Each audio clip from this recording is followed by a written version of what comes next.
ശ്രീജിത്ത് പണിക്കർ എന്ന് പറയുന്ന നിഷ്പക്ഷനായിട്ടുള്ള മഹാമനുഷ്യനായിട്ടുള്ള നിരീക്ഷകൻ, അദ്ദേഹത്തിന്റെ ചില നിരീക്ഷണങ്ങളുണ്ട്. കേരളത്തിലെ ഇടതുപക്ഷം ഇവിടെ വലിയ തരത്തിലുള്ള സംരംഭങ്ങളെ, വലിയ തരത്തിലുള്ള വ്യവസായ സംരംഭങ്ങളെ, പലതരത്തിലുള്ള ചെറുകിട സംരംഭങ്ങളെ, പലതരത്തിലുള്ള പുതിയ നിക്ഷേപങ്ങളെ ഒക്കെ വളരെയധികം തകർക്കുകയാണ്. ഇതാണല്ലോ ആ പുള്ളി പറഞ്ഞതിന്റെ ആകത്തുക.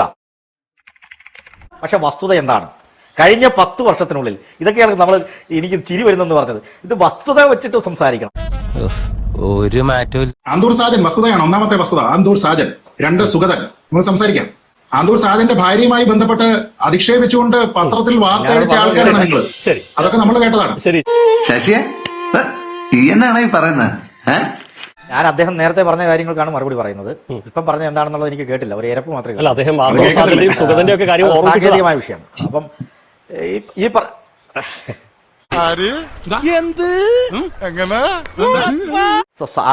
പരമ്പരാഗത മേഖലകളിൽ, കൈത്തൊഴിൽ പോലുള്ള പരമ്പരാഗത മേഖലകളിൽ, വ്യവസായ സംരംഭങ്ങളിൽ, ചെറുകിട സംരംഭങ്ങളിൽ എല്ലാം തന്നെ അഭൂതപൂർവമായ വളർച്ചയാണ് 10 വർഷത്തിനുള്ളിൽ. 1 ലക്ഷത്തിലധികം പുതിയ ചെറുകിട സംരംഭങ്ങൾ വരുന്നു. വ്യവസായ നിക്ഷേപ സൗഹൃദ സംസ്ഥാനമായി കേരളം മാറുന്നു. ഇന്ത്യക്ക് മാതൃകയാകുന്നു. അല്ലേ? ഇതൊക്കെ വസ്തുതയാണ്. അതാ നിന്റെ വിഷമം അല്ല. മാത്രമല്ല, കേരളത്തിന്റെ ഒരു ചരിത്രം എടുത്തു കഴിഞ്ഞാൽ കേരളത്തിന്റെ വികസന വഴികളിൽ കേരളം മറ്റു സംസ്ഥാനങ്ങളിൽ നിന്ന് വ്യത്യസ്തമായി കേരളം എന്ന് പറയുന്ന ഒരു സംസ്ഥാനം ലോക മാതൃകയായി മാറുന്നതിൽ ഇടതുപക്ഷം പോലുള്ള പ്രസ്ഥാനങ്ങളുടെ ചരിത്രപരമായിട്ടുള്ള ഇടപെടലുകളുണ്ട്, സമരങ്ങളുണ്ട്, മുന്നേറ്റങ്ങളുണ്ട്. രാഷ്ട്രം വെച്ചുള്ള ഓരോ നേതാക്കന്മാരുടെയും ബാല്യകാലം ഇതുപോലെ സംഘർഷ നിബിഡമായിരുന്നു. അപ്പം ഈ വസ്തുതയെ നമ്മൾ തമസ്കരിച്ചുകൊണ്ട് വെറുതെ എന്തെങ്കിലും പറഞ്ഞിട്ട് കാര്യമില്ല. അല്ലെ? മനസ്സിലായില്ലേ? വെറുതെ എന്തെങ്കിലും പറഞ്ഞിട്ട് കാര്യമില്ല. ഭരണത്തിന്റെ അവസാന ദിവസം വരെയും ഞാനും അദാനിയും ഭായിയാണ്, ഞങ്ങളുടെ ഏറ്റവും പ്രധാനപ്പെട്ട പാർട്ണറാണ് എന്നൊക്കെ തുറമുഖ വകുപ്പ് മന്ത്രിയും അദാനിയോട് താല്പര്യമില്ല എന്ന് മറ്റു പല ഘട്ടങ്ങളിലും സംസാരിക്കുന്ന ആൾക്കാർ അദാനിയുടെ മകനെയൊക്കെ തന്നെ ഇവിടുത്തെ ചടങ്ങുകളിൽ മുഖ്യാതിഥിയായി കൊണ്ടുവന്നിരുത്തി ഒപ്പം സ്റ്റേജ് ഷെയർ ചെയ്യുകയും ഒക്കെ ചെയ്യുന്നത് നമ്മൾ കണ്ടത്. ഇവിടെ പോർട്ടുമായി ബന്ധപ്പെട്ട ചില ചടങ്ങുകളിലൊക്കെ ഞങ്ങളെ അവിടെ വേദിയിൽ ഒപ്പം ഇരുത്തിയില്ല എന്ന് പറഞ്ഞുകൊണ്ട് പിന്നീട് ഇവിടെ അന്നുണ്ടായിരുന്ന പല മന്ത്രിമാരും പരാതിയൊക്കെ പറയുന്നതൊക്കെ തന്നെ നമ്മൾ കണ്ടിട്ടുള്ളത്. വെറും 2500 കോടി രൂപയ്ക്ക് താഴെ മാത്രം മുടക്കിയിരുന്ന അദാനി ചുളുവിൽ അതിൽ നിന്ന് 13,000 കോടി രൂപ ഇപ്പൊ പെട്ടെന്ന് ഉണ്ടാക്കിയെടുക്കുന്നു. എന്തൊക്കെ തരത്തിലുള്ള താങ്കൾ പറയുന്നത് തെറ്റാണ്. ശ്രീ രാജേഷ്, ഞാൻ സംസാരിക്കട്ടെ. പുള്ളി പറയട്ടെ, ഞാനത് ആസ്വദിക്കുന്നു.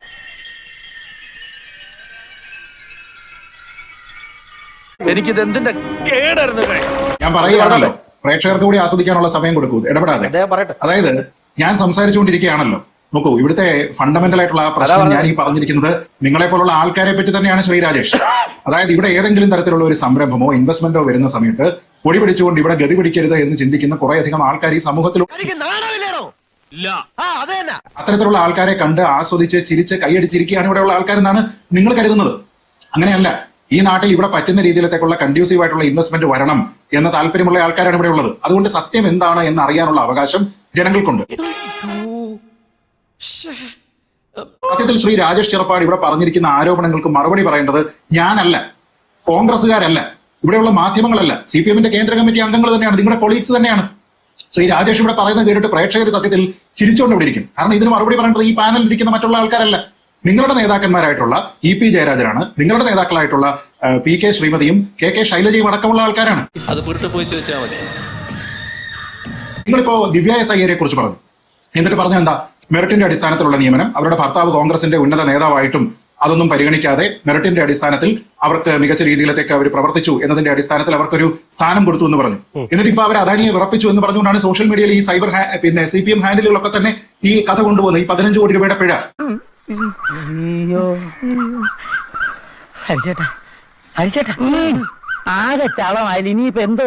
ഞാൻ ചോദിക്കുന്നത്, ഈ പിഴ ഇട്ടിരിക്കുന്നത് എത്ര കാലം കൊണ്ടാണ്? ഈ അവസാന ഭരണത്തിന്റെ അവസാനത്തെ ദിവസമാണ് ഈ 15 കോടി രൂപ പിഴയിട്ടതെന്നാണ് താങ്കൾ പറയുന്നത്. പല വിഷയങ്ങളുമായി ബന്ധപ്പെട്ടിട്ടാണ്. അതായത് അവിടുത്തെ ടേൺ അറൗണ്ട് ടൈമിന്റെ വ്യത്യാസം ഉണ്ടായിരുന്നു, ഡെസിഗ്നേറ്റഡ് ബാങ്ക് അക്കൗണ്ടിൽ നിന്ന് ആയിരുന്നില്ല ട്രാൻസാക്ഷൻ എന്നൊക്കെ പറഞ്ഞുകൊണ്ട് പല കാലയളവിലായിട്ട് ദീർഘമായ കാലത്തിലാണ് ഈ 15 കോടി രൂപയുടെ പിഴ എവിടെ ഇട്ടു എന്ന് പറയുന്നത്. ആ സമയത്തൊക്കെ ആരായിരുന്നു ശ്രീ രാജേഷ് കേരളം ഭരിക്കുന്നത്? CPM ഭരിക്കുന്നത്. ഈ 15 കോടി രൂപയിൽ 1 രൂപ പിരിച്ചെടുത്തിട്ടുണ്ടോ? 1 രൂപ. ഞാൻ ചോദിക്കുന്ന ഒറ്റ രൂപയാണ്. 15 കോടി രൂപ പിഴയിട്ടിട്ട് ഇത്രയും കാലം കിട്ടിയതിന് ശേഷം 1 രൂപ പിടിച്ചെടുത്തിട്ടില്ല എങ്കിൽ ഇപ്പോ MP രാജേഷ് അന്ന് ചോദിച്ചതുപോലെ നിങ്ങളോട് ചോദിക്കേണ്ടി വരും. എത്ര കിട്ടി? ചോദിക്കണ്ടേ? നിന്നെ ഇതിനൊന്നും കൊള്ളുകയില്ലെന്ന് നീ വീണ്ടും വീണ്ടും തെളിയിച്ചിരിക്കുകയാണ് എന്റെ വിജയ. അതായത് നിങ്ങൾ ഈ പറഞ്ഞിരിക്കുന്ന മെറിറ്റോറിയസ് ആയിട്ടുള്ള ഉദ്യോഗസ്ഥ 15 കോടി രൂപ അദാനിയെ പോലെയുള്ള ഒരു കുത്തക മുതലാളിക്ക് പിഴയിട്ടിട്ട് ഈ സർക്കാരിന്റെ കഴിഞ്ഞ സർക്കാരിന്റെ പിടിപ്പ് കേടുകൊണ്ട് 1 രൂപ പിരിച്ചെടുത്തില്ല എങ്കിൽ നിങ്ങൾക്ക് എത്ര കിട്ടിയെന്ന് ആൾക്കാർ ചോദിക്കും. മറുപടി ഉണ്ടോ? ഇല്ല.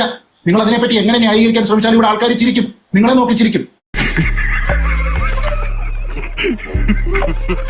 പിന്നെ ദിവ്യ സയ്യരെ മാറ്റുന്നത് സ്വാഭാവികം എന്ന് പറഞ്ഞിരിക്കുന്നത് ആരാ?